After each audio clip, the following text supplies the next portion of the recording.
Hello from Minnesota. This is week one of the Minimalist Kitchen course. I'm Melissa Coleman.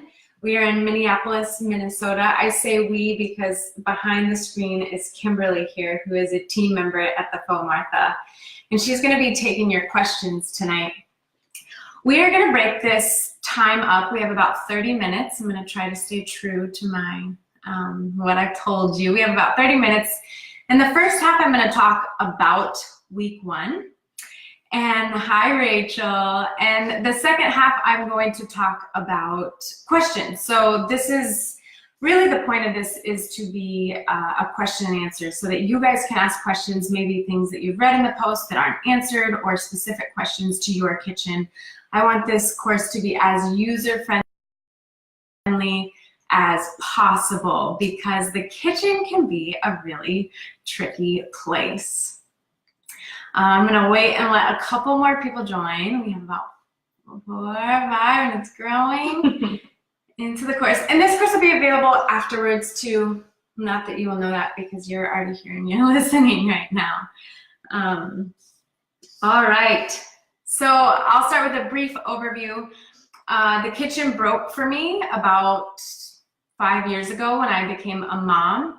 And I didn't know it at the time, but the Minimalist Kitchen, my book, the textbook for the course, was being born. I hated being in the kitchen. Nothing was working, and I thought, I'm either going to quit this space or I'm going to fix this space, and that's how this book was born. And this book went out, published in April, and just from feedback we've heard from you, some people wanted this chapter 1 of the book to be broken down even more, like how do I tangibly do this? So what we're doing in this course is we're grabbing this idea out of the air, bringing it into your kitchen and breaking it down into 4 weeks. So week 1 is audit the space. We're trying to take an honest assessment of your space, which is really difficult because the kitchen is your home, it's in your home, it's a personal space, and it's really hard to take an honest look at a personal space. So week 1 and week 2 are going to help you conceptualize the kitchen. Like, what is the kitchen? What is actually happening behind the doors and the drawers? What's creating these problems?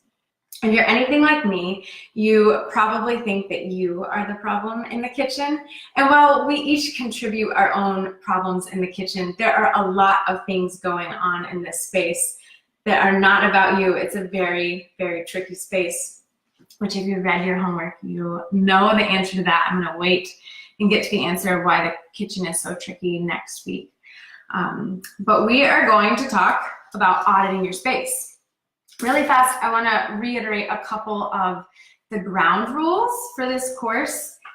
Change is hard, and what you're doing paring down your kitchen is you're implementing a change, and change is hard and it evokes emotions. And if you're feeling this, maybe the people in your home are also feeling this. So just know that, understand that, appreciate those emotions, acknowledge them. And then number 2, and this is what started me on the course of creating this book. I did this book for myself first and foremost, was to advocate for yourself. If the kitchen makes you feel out of control and crazy and frenetic, then advocate for yourself. It can be better. And this book is a good example of the fact that it can be better. And once you start advocating for yourself and you feel how good that feels, then do that for the other people in your home if you share your home with other people, because it will too feel really good to them. So advocate for your 5-year-old so that they don't scale the pantry shelves, or advocate for your partner or your roommate. A system that is built friendly to everyone will be a system that stays intact, and one that's not user-friendly will break apart pretty quickly. All right, so I want you to think about this framework kind of like as if you were building a house. There is a foundation that's been poured, the framework, the beams are up, and that's what this is. This is a framework. And you can take this framework and then put it in your kitchen, and you can erect the walls, you can paint the walls, you can paint them any color you want. but it will look, this framework will look different in every kitchen. And that is the beauty of this book, is that you can apply it to a family of 1, to a family of 8. You are, with this framework, you are conceptualizing, as we already talked about, you're conceptualizing, you're learning how to think about the kitchen. So there's 2 tools I'm going to give you this week. I'm going to give you a couple tools over the course of these 4 weeks. But the first tool is minimalism. It's in the title of the book. You do not have to be a minimalist to do this course. Minimalism is a tool that I grab, and I just keep grabbing and keep grabbing when I need to solve the problem of too much. And minimalism, in effect, is the idea of paring down. So it's a tool I grab, and it's been a really successful tool. When I do grab it and I implement it, it works for a really long time, which is wonderful because I'm not redoing things over and over and over again. And then there's another tool called working backwards, which I talked about this week, and we'll talk about that in just a second. So you guys can ask questions. We're going to keep them hopefully relevant to week 1. I'm going to try to keep myself focused on week 1. I've been writing all 4 weeks, but hopefully Kimberly's here and she's going to keep us on task. So you've got this worksheet, this space audit worksheet, and you've got the objective is step 1. Loosely define your objective. My objective was like this. I want to create a user-friendly, pared-down kitchen that works, that makes dinner time feel more doable and me not feel so crazy. And that's the easy part. Everybody knows they want their kitchen to work better. Like, how many times have you said, I want my kitchen to work better? But the hard part is, how do you actually get there? And so that's when we're going to use the tool of working backwards. I'm going to try to explain this live. It's also in the post from week 1. But working backwards is a tool that you probably use all the time, but maybe you just don't know it's called working backwards. It's a tool I learned in 7th grade math class to solve a word problem. You probably remember them when you're taking a test. You don't want to go back to that time. But in this word problem, they give you the answer in the word problem, a couple of different parts of the equation, but you needed to find out this one variable. So you had the answer, and then you had to work backwards to find out the rest of the equation. That's what we're doing in the kitchen. That's what we're doing with this framework. We know our objective. We know what we want to get to, but we're going to work backwards to get to this answer. And the beauty of this tool is it's going to look different for every kitchen and every home, and that is to be expected. And again, I'll just keep repeating myself. It's the beauty of this method. Every kitchen is going to look different. Say it with me now. Every kitchen is going to look different. If you were to plot some of my decisions into your kitchen, I don't think you would be happy. So this course, especially this week and next week, is going to empower you to make really good decisions as you pare down and then build back up again. And then I'll go over 2 parts of the space assessment. So there's 3 different types of spaces. We have just enough space, which is really annoying when you have just enough space. And then you have not enough space and too much space. So just enough space, we don't really need to handle that because, great, you have just enough space. Maybe you need to pare down and reorganize. We can handle that, but you don't need to add space to your kitchen. When you have too much space, that also can create a problem.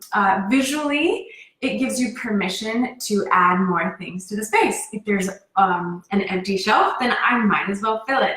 We'll leave it as empty as an awkward conversation or an awkward pause.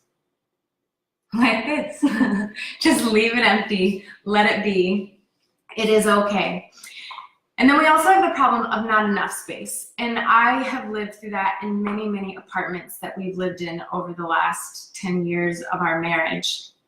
And not enough space is when it doesn't matter how much you organize or how much you pare down, you just don't have enough space for your basic daily needs. And when you figure that out, then I recommend adding more space. So maybe it's a shelf to a nearby closet, maybe it's a buffet, a piece of furniture. There's a lot of different ways to do this inexpensively. You don't have to hire a contractor. I don't want to make any partners or husbands or roommates angry. There are ways to do this inexpensively. And actually, I'd recommend trying things out before you do something permanent. So head to IKEA or another storage store. And when you know how much space you have, whether you have too much, just enough, then you can kind of get over that hurdle of space. Like, is this space enough for me? And then we can get to the paring down phase, which we're close to. We're really close. That's going to be week 3. The final step of this worksheet is identifying your problems. I don't know that I really need to coach anyone to identify their problems, because they're probably screaming at you, like maybe the Tupperware drawer is exploding. So write those down. You can be kind of brutal in this stage. This is the critical part of critical thinking. You need to be a little bit critical about your space in order to solve those problems. We're going to take this in the coming weeks, and you're going to see all those problems, and then when you can see them, then you can begin to attack them and address them and create really good solutions for each of those problems. Okay, if you guys have questions, just keep them coming in. We have a couple questions that were submitted ahead of time, so I'm going to go ahead and answer those now. They're coming in. All right, so Shauna asked about the space above her refrigerator. It's too high for pullouts or too deep for something obvious to her, and was wondering if you have suggestions about that too high space or too deep. That's a really good question. We've seen a lot of questions come in about too deep or too high spaces. As you're doing this site analysis or your kitchen space analysis, decide whether spaces are really user-friendly. Like, I have this space above my whatever this is, my stove. It's too high. I'm really short. I'm 5 foot. It's too high for me to get up to. So I'm not going to put my pots and pans up there, or every day. My husband's walking in the middle of class. Go around. He left the door. Well, this is my real home. So designate if a space is really user-friendly or not, and that can kind of help you assess if you have enough space too. So let's say you're really short like me, you're 5 foot, and all of your cabinets are up really high. That's going to create a problem with your flow when you're cooking. You can store other things up there. Maybe I could, I probably shouldn't do this, but I'm just going to do this. You can see, we're jumping ahead, but I want to show you how I'm using some of these up high spaces. Up here, I'm not touching these things every day, maybe not even every week. So I put things out of the way that I'm not using on the everyday up high. So you can see like liquor cabinet, and then some special occasion things. In the weeks that follow, I can't believe I'm standing up here. In the weeks that follow, we'll talk about everyday spaces versus special occasion spaces. And this is kind of what's happening. Up high are all my special occasion spaces, and then down low are all my everyday spaces that I am preserving at all costs. Another question, I think it was buried in that question, was deep shelves. Deep shelves often cause a lot of problems. I recommend only using the front part of your shelf. So if you have a super deep shelf, things go and get lost in the back of your shelf, only using the front part. However, some of us don't have enough space. So when you do that, we're gonna, I recommend compartmentalizing, which we'll get to in week 4 as we rebuild the kitchen. There are ways to utilize those deep in the back spaces. If you can, use those deep in the back spaces as special occasion and not everyday spaces. Just because your shelf goes deep, it doesn't mean you need to use all that space. So use it use the part you can see. A big part of this process, of this framework, is high visibility. We want as much visibility as possible. And sometimes that means making hard decisions like not using the back of the cabinet or the back of the fridge or the really tall, high spaces to increase user-friendly function. Okay, we have another question.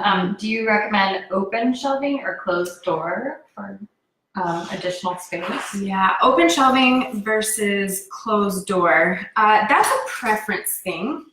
One rule that I follow is, I don't follow it, I think we all follow it, is mess begets mess. So if your shelves look messy, it's, again, visual permission to add mess. If you can keep those shelves really clean and clutter-free, then go ahead and do it. I think it's beautiful. As you can see in my kitchen, I don't really have any open shelving, partly for that reason of mess begets mess. I want to give myself visual permission to keep things tidy. I want to help myself out in that way. That's good. Okay, countertops seem to be a problem for a couple of people. They were saying that starts to be getting used as space. Like, how do you protect that or use it? Yeah, countertop overflow. So usually when we have a lot of countertop overflow, it means that we don't have enough storage space or we're not using our storage space adequately. I also like to designate countertop. So I'm keeping about the same things out. Like, everything you're seeing behind me is always there. And I have spaces for everything else. We do keep, you can't see this right now, I'm just going to show you. We do keep bananas out sometimes, especially as, oh, you can't see that, as they're ripening so that we use them. Out of sight is often out of mind. So if there's anything that needs to be used quickly, it's good to see them. But I really like to keep everything stored away. So that we aren't giving ourselves visual permission to continue the clutter to all of our other surrounding spaces. Okay, if anybody wants to ask questions on the screen too, feel free to. So we do have one from Jessica. Please talk about the best ways to use under the sink space. Under the sink space. So under the sink doesn't offer a lot of storage because you've got a sink usually that's going taking up half of the cabinet, and then you've got piping going down there. So we need recycling bags, so I store my leftover brown paper bags under there, and then I store, let's see, I don't have much under there. I store my compost bin under there, and I store my trash bins. So I don't use that area because it's not a great storage area to store a lot of things. I keep very few things down there. All right, so that is so far questions there. I think, and I don't know if you want to talk about this yet, but there was a question, how do I get my family members on board? Yeah, let's talk about how you get your family members on board. This is something you'll hear me talk about throughout the entire course because I think it's so important to bring your family members or your roommates, whoever is living and sharing your kitchen space with you, on board. It's something that we still struggle with. I should have my husband pop in. He got mad at me, grumpy with me the other day because I was being kind of crazy about the amount of cereal boxes we had. I think it's really important to understand the needs of your family. And if they feel happy and heard and their needs are being met, then they're much more prone to going along with the system. If they don't, then, I mean, it's just human nature. They're going to rebel, and they're going to rebel against the pantry or your kitchen. There's a quote that I mentioned it all throughout the book, and I mentioned it in this first week, and I want to say it here. It's by Leonard Cohen, and it's pare down the essence, but don't remove the poetry. And the poetry can mean 1,000 different things. And in this particular part of the conversation, the poetry is the humans in your home, the people that you share your home with. You want to care for them in the same way you're caring for them and making them a warm dinner. You want to care for them in the way that you organize your kitchen. And we'll get into more of those details. I don't want to load too much onto you right now. But advocate for their needs, as we said at the beginning. Advocate for their needs, and as you're advocating for your own needs. Do you want, Claire had, her kitchen is by the front door, so shelves, open shelves are used for kitchen items, but also become a front door catch-all. Yeah, I think a couple people mentioned their kitchen as a catch-all. Like, it's just partly because there's a lot of counter space in the kitchen. It's a good dumping ground. This is another thing that we will get to, but a rule that I follow a lot is that everything has a place. And if something doesn't have a place, then it's going to become a new pile in your house. So I have a spot for the mail. I have a spot for my daughter's preschool papers that come in, and then I have to handle it.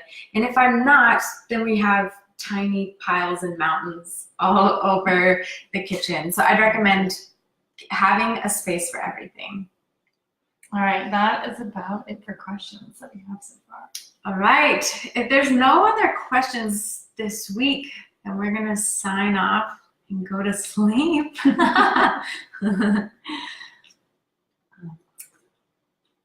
Oh, I want to do a humongous thank you, huge humongous thank you to OXO, who has made this course a completely free resource, which is really, really incredible. OXO, you'll see into my pantry in the coming weeks. They're the brand that I bought to rebuild my pantry, and they're wonderful, and we bought them years ago, and we still use their products and continue to buy their products. So I feel really lucky to have OXO sponsoring this course. And if that's it for this week, I will see you guys Tuesday in your inbox at 9 a.m. Central Standard Time-ish. And this week we will be talking about taking inventory. All right, I'm Melissa for the Minimalist Kitchen. Thank you guys for joining me. Bye.